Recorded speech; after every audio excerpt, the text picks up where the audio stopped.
On Maui itself, we have two opihi monitoring ohana, or groups. One is in Kipuhulu, and we have us, Namamu Omolea. We created a partnership in 2004. Along with us was Dr. Chris Bird. He's with the Hawaii Institute of Marine Biology in Kaneohe, Oahu. Our partners, they're state agencies and non-profit agencies.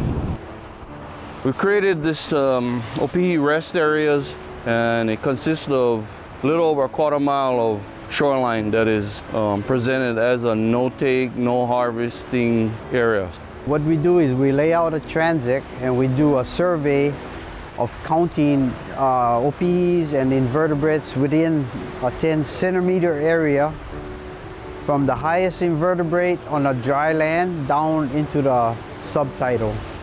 This rest area will continue for at least 3 years. Within that 3 years, we're going to collect data on what's happening with the opihi population, how it's growing, if it is, or how it's not growing.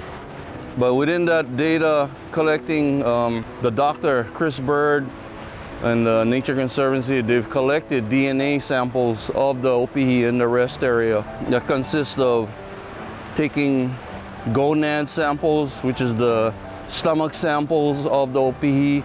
And also we take size classes of the opihi and the weight of it. Just collect the data, and in the bigger picture we'll see it at the end of the 3-year period how much the effort has been worthwhile, We have 3 different species of opihi in Hawaii. We have the dry land opihi. Their foot is black in color, darker grayish, and that is called makaiauli. It's mainly higher up on the shoreline down to the crusted area. Then we have the yellowfoot opihi, which we call alina. And the last species we have is the koele, which is our most important species. It thrives below the coral line as far out as 250 meters. How I remember it was, opihi on opihi. There was a lot, so much that we didn't have to go far. We'd just stay in our particular area where we lived. Having the communication between the families and all of that was key to the existence of that. So the next guy didn't go and overpick the area. The immediate threat of the opihi is really over-harvesting. As hard it is to admit, as a family member, a community group member, we use a lot of opihi for our luau's and our graduations, our weddings. Nowadays the community has grown bigger. Our biggest harvesting problem really comes from that, especially when you try to sell the opihi into hotels, restaurants. That is also a way of exploiting our resources. If you see on my shirt, I have the opihi rest area where the opihi can kick back and relax and make babies and rejuvenate.